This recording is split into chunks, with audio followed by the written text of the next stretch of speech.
Shalom, shalom, shalom, shalom. Call Lord Yahweh Bashim Yahushai. Call Lord Yahweh Bashim Yahushai. Here we go.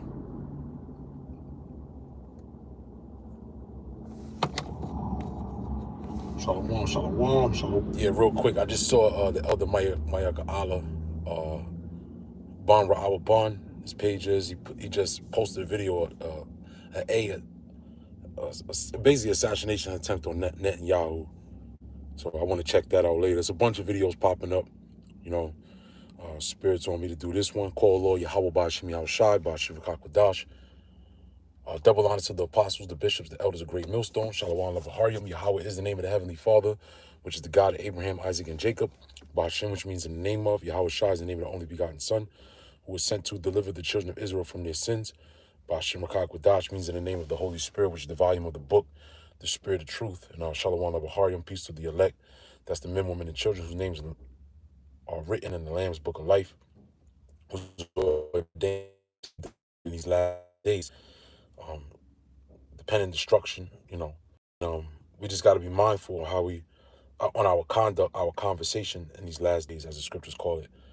And you have scenarios where your confidence is a great thing, but it could be dangerous as well, because we don't want to cause men to stumble.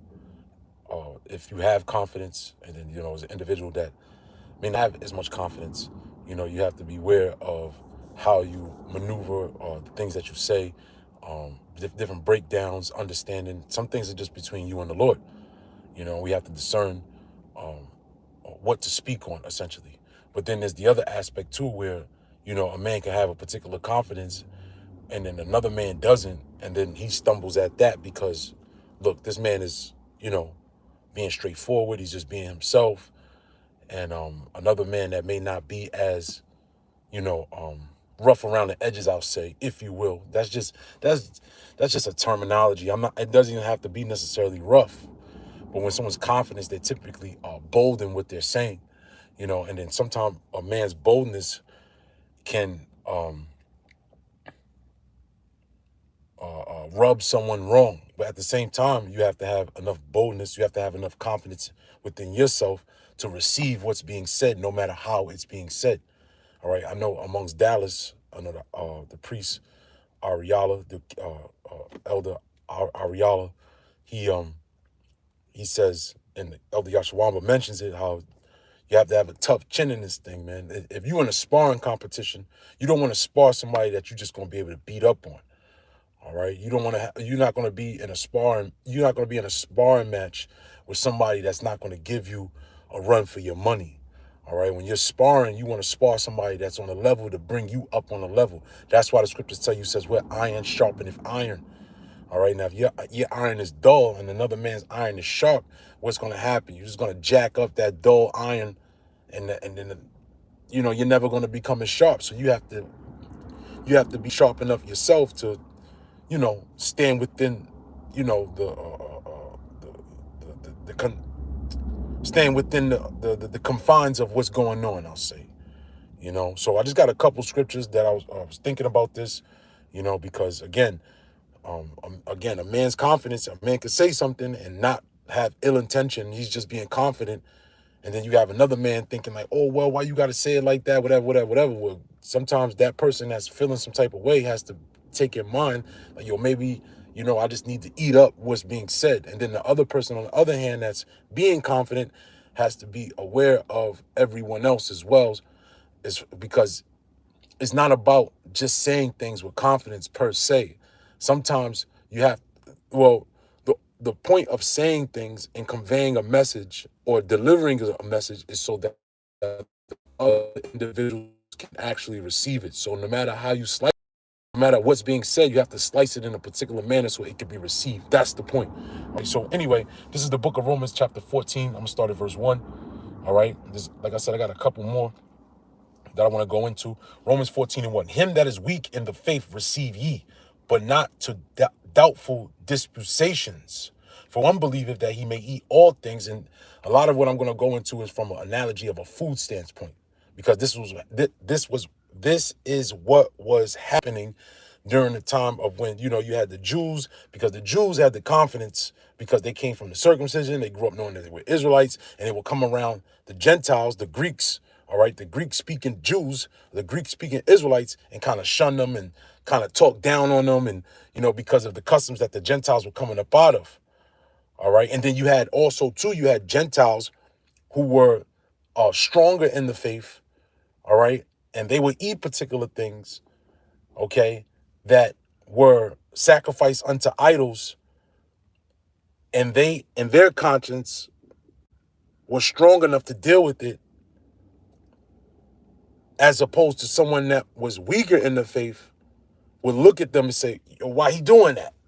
So you have a lot of that within Romans and the book of Corinthians, which we're going to touch on, right? And in this case, it says, for one believer that he may eat all things, another who is weak eateth herbs, right? Because you got men, look, I eat meat. And then you got another man that only eats herbs, all right? Just because a man doesn't eat herbs, just because a man doesn't eat meat, that doesn't mean you, look, brother, because, yeah, it got GMO, it got preservatives in it, it got this, it got that, it got this, and then, you kind of operating and you doing your thing. You like, man, what's up with this brother, man? What's wrong with him? Nah, brother, that's just what he wants to do. And a lot of times I realize too, disputings happen because a man is confident in one thing as opposed to a man not being confident in that same manner. Oh, you do that? What's wrong with you? No, that's what that man does. Leave him the F alone. All right? Everybody not going to like the same things. Everybody ain't going to do the same things. All right? That's just that man's spirit, period. Okay?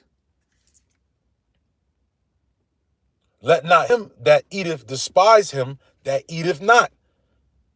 And let not him which eateth not judge him that eateth. For the Most High hath received him.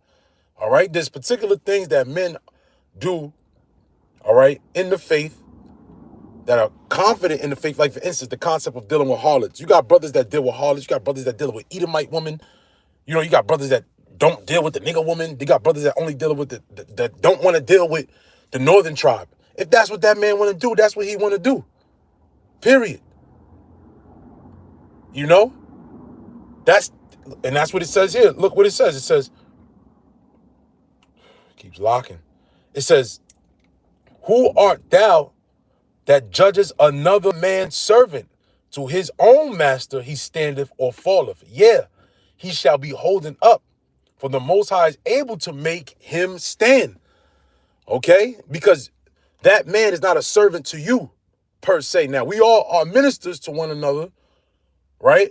But ultimately, if a man is comfortable in doing something that he's doing and it's not unlawful, right? He's not here to please you. Okay? That is the Most High servant. That is Yahweh Shem Yahushai's servant, not your servant. So if a man don't like something, a man does something, right? And you may not like it, so the hell what? Grow up. I'll be honest, quite frankly, that's what women do. Oh, why ain't doing that? Why ain't doing like that? Oh, you like that? Just nitpicking at everything. Men, we're more, rough around the edges. We bump one another, step on each other's toes. We talk, spit be flying. Then not you be like, oh, Salakia, brother. But for the most part, when brothers is cool, like, man, I ain't think about that, man. And I'll have to say this too, man. And this is why it's important for brothers to look. When we talk about congregating with one another, it ain't just for shits and giggles and laughs and chicken. It's to get an understanding of the body of Yahweh Shai. There's different layers and aspects to the body of Yahweh Shai. And a lot of times brothers be bumping heads on stupid shit because you used to yourself and you in your own head, right? And then what happens is brothers don't be really around each other. Brothers don't really understand each other's spirit. And then a brother says something And then it's like, oh, why you got to say it like that? And the brother's just kind of like, he ain't thinking about you. And that'd be Satan. That's what I'm talking about. It'd be Satan. Satan be in men's head, making you think that, oh, see, he only said that because he know you don't like that. Or he only doing that because he know that's going to make you mad. That brother ain't thinking nothing about you. 9 times out of 10, he ain't thinking nothing. Brothers ain't got that kind of malice, bro. I'm going to just do this just to irritate this. If you doing something like that, then that's wicked. That's going off. You got to repent from something like that. All right? For brothers to intentionally agitate another man's spirit, another brother's spirit. For the most part, brothers is just moving along, man. You know? Brothers come from different walks of life. Brothers get up at different times of the day. Brothers eat different foods.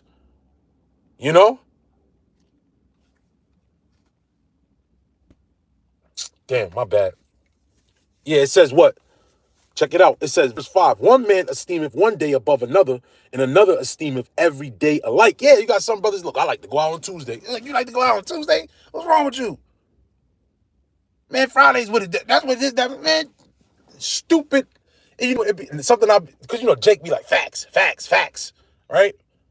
There's a such thing as unnecessary facts, bro. Let me say this again. There's a such thing as just because something is a fact doesn't mean it has to be brought up. Keep shit to yourself sometime. You know what, bro? I'm saying this because these are the things I have to repeat in my own mind, man. You know, these are things that we have to repeat. I'm speaking for myself. I repeat these things in my own mind. I see certain things. It's like, whatever. Anyway, next, what's going on, man? What we getting to eat, man? What we getting to drink, man? You know, that makes me think, right?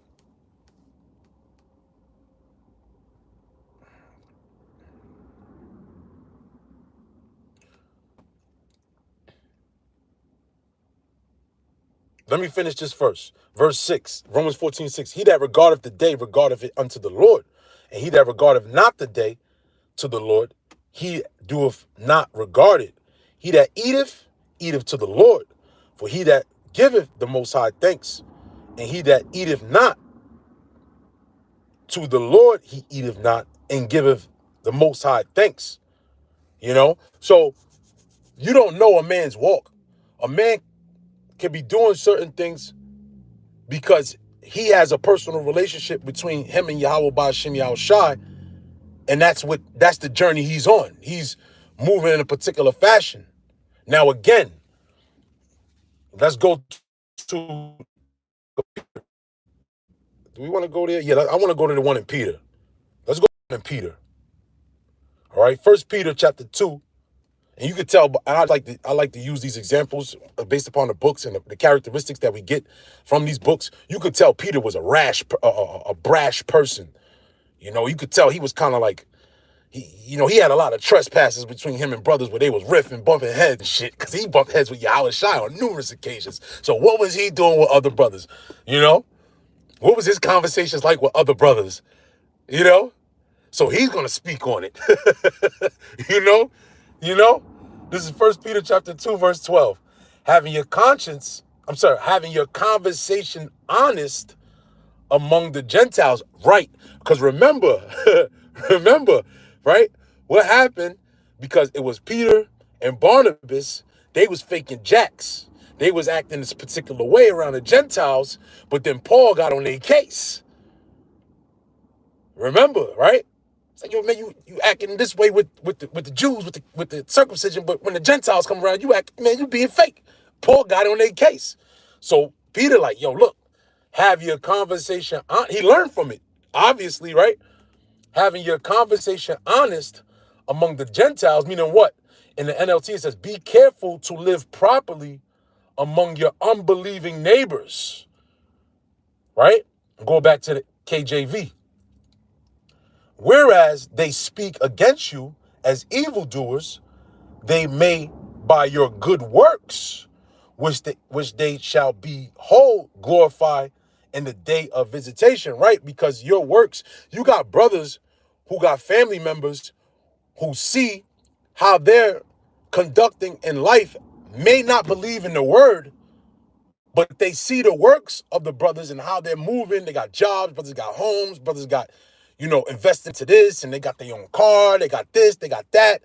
And then they looking like, damn, whatever he's into must be real because it changed their life. So your works in the faith can alter minds. Okay, verse 13, submit yourselves to every ordinance of man for the Lord's sake, whether it be to the king as supreme or unto governors as unto them that are sent by him for the punishment of evildoers and for the praise of them that do well. That's why we don't have no problems when the police roll up. All right, when the police roll up, I don't have problems, man.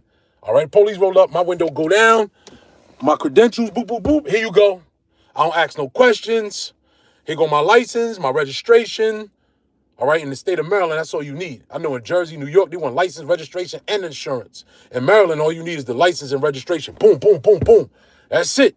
It's a quick handoff. As soon as they come to the window, because we understand authority, all right? That's just kind of segueing away, but it's just, little tip, right? And it's telling you, submit yourselves to every ordinance of man for the Lord's sake, whether it be to the king as supreme or unto governors as to them that are sent by him for the punishment of evildoers and for the praise of them that do well.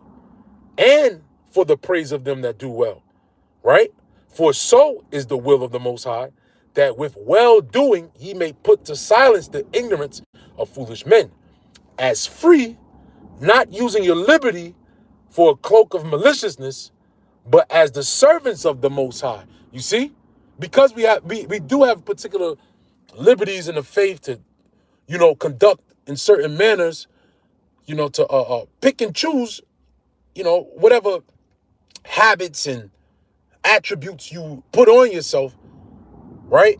But don't use that as a cloak of maliciousness. Okay? Don't use that to, well, I could do it. The scriptures say I could do it. Like, for instance, the harlot thing. If you know there's men that's not so strong in the faith, you don't even bring that conversation up. All right? Nonetheless, it says what? Come on, bro. Right? It says, verse 17, honor all men. Right? What does it mean, honor? The word honor means to make heavy. Meaning this man is greater than me. All right? That's why the scriptures we always mention, it talks about how can you love Yahweh Shai if you don't love the man that you see before you? Meaning you have to give a particular reverence and honor one way, shape, or another, no matter what the rank is, right? As Peter stated, supreme, so on and so forth, right? There's a particular way you have to conduct yourself in the walk. Okay? I will say as well, when it comes to men of authority. When the men of authority come around, you don't conduct yourself as the same with peers. This is, come on, man. When you, especially with brothers that got siblings, you talk shit, do particular things in your bedroom. When you were a kid, when you were a child, adolescence, or whatever the case is, and then when your father or your mother came in the room, if you had reverence, you'd be like, oh shit. You switched up. Like, I know, for instance, I put it like this. In my house, I grew up in one of them strict-ass Christian homes. We wasn't allowed to listen to music, that had curse words and all that. So I'll be playing my music, have my little, mixtapes and all that, hip-hop, yada, yada, yada. And my father come in, I hit the button like, okay, all right, Because that's the man in authority. You don't conduct the same way. All right? If you have reverence. So it says, honor all men. Love the brotherhood. Fear the Most High. Honor the king. Servants, be subject to your masters with all fear, not only to the good and gentle, but also to the froward. Okay? And I'm not going to go too much further into that. What I'm going to do is I'm going to go to the book of 1 Corinthians chapter 10. Okay? Woo! We start at verse 24. This is where I was saying, because look, yeah, we are servants to Yahweh Bashim Yahushai, but again, we got to honor all men. All right? There is this particular civil duty you have to your Israelite brothers, especially the brothers within your camp. There's a civil duty to show up, to be there. All right? That's carrying one another's burdens. Okay? Verse 24, 1 Corinthians 10 and 24. Let no man seek his own, but every man another's wealth. All right? That's important, man. All right? This is why we got to stay strong within ourselves. And this is what I was talking about with the confidence. If you a man that got confidence in particular things, then guess what? There's a particular, how would you say? You got more of a job description. And I always mention this, how Apostle Gabar used to, I'll never forget, he said, you men out there, you want leadership roles, you want to be this, are you prepared for the demons that come with that? I'll never forget that. You know? So, as men that have confidence in the faith, strong in the faith, you believe yourself strong in the faith, well, you got to put on more armor. You know? Just like in the battlefield, you see a man that's not as strong, look, you got to go and help him fight his battle too. Then Yahweh Shai fought our battles. Right? That's putting on the mind of Yahweh Shai. That's putting on as the hope for, as the elect. Because what? You tapped in not only to yourself in your own battles, you know a brother going through things. And that's another thing, man. You can't be around. If you're not around brothers, I'm going to just say this. You're not around brothers, then you're not praying for brothers. Point blank, period, bro. You don't mysteriously just know to just pray for brothers. Don't get it twisted. The Spirit does make intercession. Sometimes it be certain situations, like a brother sent me something, I ain't going, whatever. A brother sent me something, like in a message. I was like, what the fuck? He don't know I'm going through this. But it be like that, though, right? It do be like that. But that's not something that we supposed to wear and depend on. All right? We have a duty in the faith. Okay? And this is how you know how to turn down your confidence and turn it up from time to time. You know? Like, I ain't going to say that, man. You know, I know this brother kind of sensitive in that. I'm going to just leave that alone. You know, I don't want to rub brothers wrong. You know, the scriptures say, get ye the love of the congregation. All right? So it says, let no man seek his own, but every man's another's welfare. Whatsoever is sold in the shambles, like I explained from the beginning, right? You had the Greeks that were coming out of that Greek lifestyle, that were used to eating things that were sold in the shambles, that was sacrificed to other gods, right? That's what the shambles are. The shambles were where those sacrifices to those different deities of meats were sold. It says, whatsoever is sold in the shambles that eat, asking no questions for conscience sake. For the earth is the Lord's and the fullness thereof. Right. So if you go, like for instance, I eat the halal. I go to halal spots. They sacrificing that to another god. But I don't go in there thinking about Allah, bro. I'll go in there thinking like, yo, this is cleaner meat than the goddamn Giant or shop right, whatever you eating at. You know?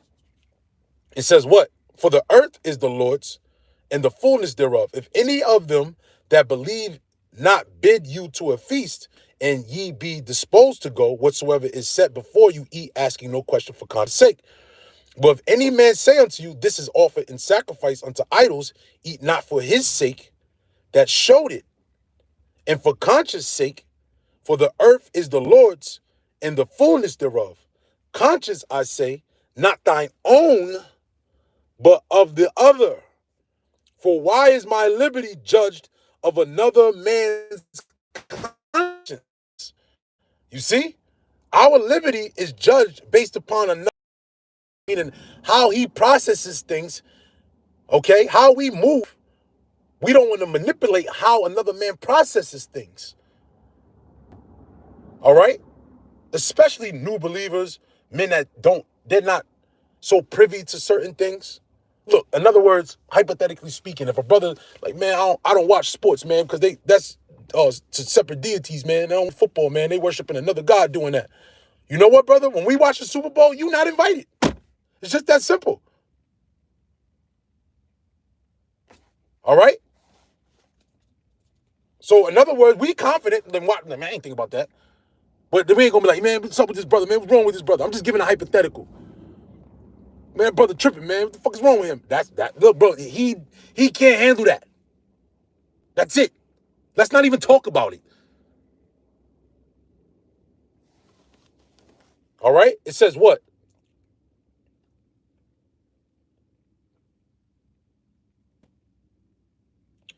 I'm going to read 29 again. Conscience, I say, not thine own, but of the other. For why is my liberty judged of another man's conscience? For if I by grace be a partaker, why am I evil spoken of for that which I give thanks? Whether therefore ye eat or drink or whatsoever ye do, do all to the glory of the Most High. Give none offense, neither to the Jews, neither to the Gentiles, nor to the church of the Most High, even as I please all men in all things, not seeking mine own profit, but the profit of many, that they may be saved. Point blank, period. All right? So when we do things, we don't do things because we're just confident in this and, okay, I'm going to just do this and get away with it. You know? No, we're going to do certain things that are beneficial to the conscience of the man that having that what they call nowadays emotional intelligence, which is true, especially in the walk. Man, Yahweh Shai was a stone of stumbling, bro. Yahweh Shai was doing simple things that people were getting upset at. You know? So we just have to be mindful how we conducting within our confidence and what we doing. All right. And the same thing, even for the other side, the flip side of the coin. Right? To where it's like, you know what, brother? Sometimes you just got to build yourself up too. You know? Build yourself up to a particular confidence to where you're able to receive things that you're not so confident in. You know, that's kind of like another topic for another time. You know? Yeah. But I'll close on that, man. That's pretty much it. Call all Yahweh Ba'Shem Yahushai, Ba'Shem Akakudah. Shalom to the elect out there.